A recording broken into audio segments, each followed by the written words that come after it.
right, now I am prepping some jalapeno poppers. I do bacon wrapped because it's delicious, and I'm just prepping these for tomorrow. I'm gonna do a half batch from what I normally do, mostly because I only have 8 ounces of cream cheese. This recipe has been on my website for a while. I will make sure to link it in the video description and in the comments so you can find it easily for yourself. But basically I'm gonna mix up cream cheese, parsley, garlic, lemon juice, and mozzarella. You could use whatever kind of cheese you like, but I'm gonna mix that all into this bowl. I'm gonna dump some panko breading in this one. I'm gonna get this all mixed up. You wanna make sure your cream cheese is nice and soft. The panko, I always do less is more. There's quite a bit left in the bag. You know, once you start dipping your poppers with the cream cheese mixture in here, you can't put this back in the bag. So less is more. You can always add more into your dipping bowl.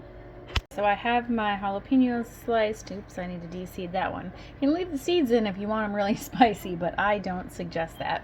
The bacon, if you have a good bacon that's thick or really wide, I do suggest cutting it in half just so your bacon goes a longer ways.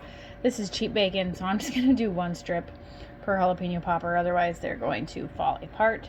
Now we are going to stuff the poppers, which this is going to be a little complicated one-handed.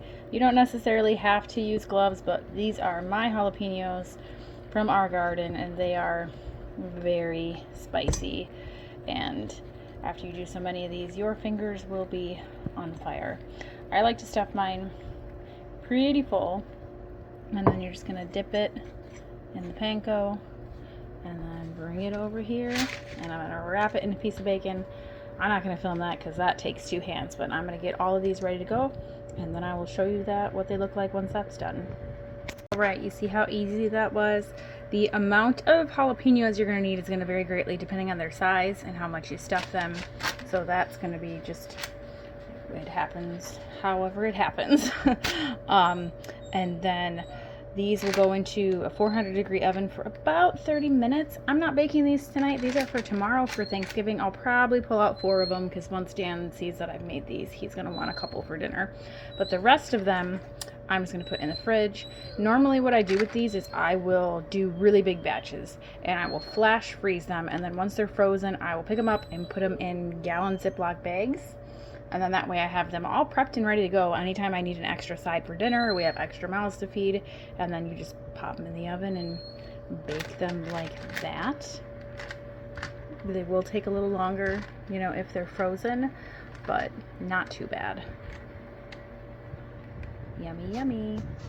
I cheated for tonight and I cooked them on the pizzazz. If you're just doing a few at a time, sometimes that is just the better way to do it. Instead of heating up your whole oven, you just have a couple. They'll fit great on the pizzazz, and this took maybe 12-13 minutes, so not bad. But you can see the bacon's cooked and a little bit golden brown on top. That is really just what you are going for.